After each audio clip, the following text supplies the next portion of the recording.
SM yung pagdating niya. Kasi parang, tapos na-feel ko talaga na sana ipagkaloob sa akin ni God.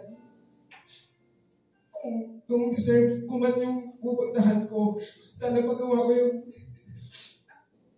alam ko yung limitation ko, actually. Pero nag-strive ako talaga.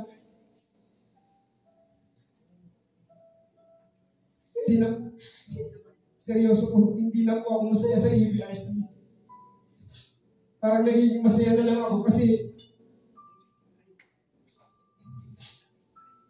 opposite ako ni si Aaron ngayon. Actually, ito po yun. Yung nararamdaman ko.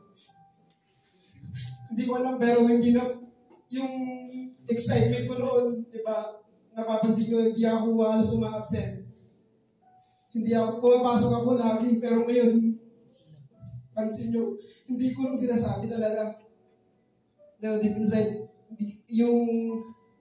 yung saya mo na pumapasok dahil sa trabaho, parang nawala na yun yung feeling ko na yun, nawala na. Parang feeling ko wala na akong silbi doon. So yung drive ko na lang talaga na pumapasok is, kasi kailangan ko ng trabaho. At syempre, ang saya po ng EVRC na lahat kayo ay maganda. Sabi ko nga, unity.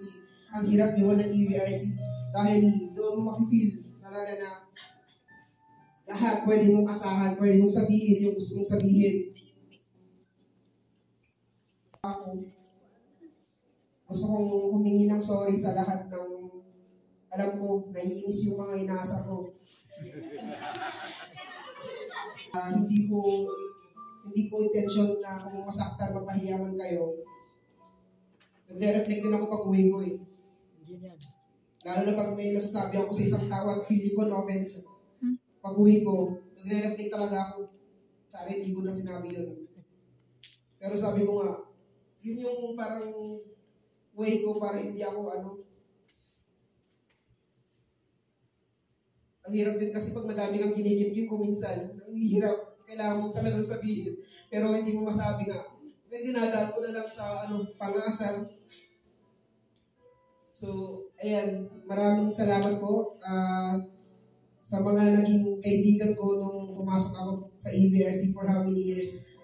Ang nasabi ko lang, thank you po sa lahat. Thank you po sa pag-unawa sa akin. At thank you po sa pagmamahal.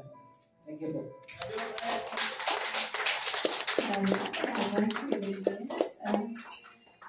Emotional sharing.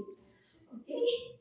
Umigat na lang kasi ng So ngayon naman, pwedeng pakinggan naman natin ang ating nanay.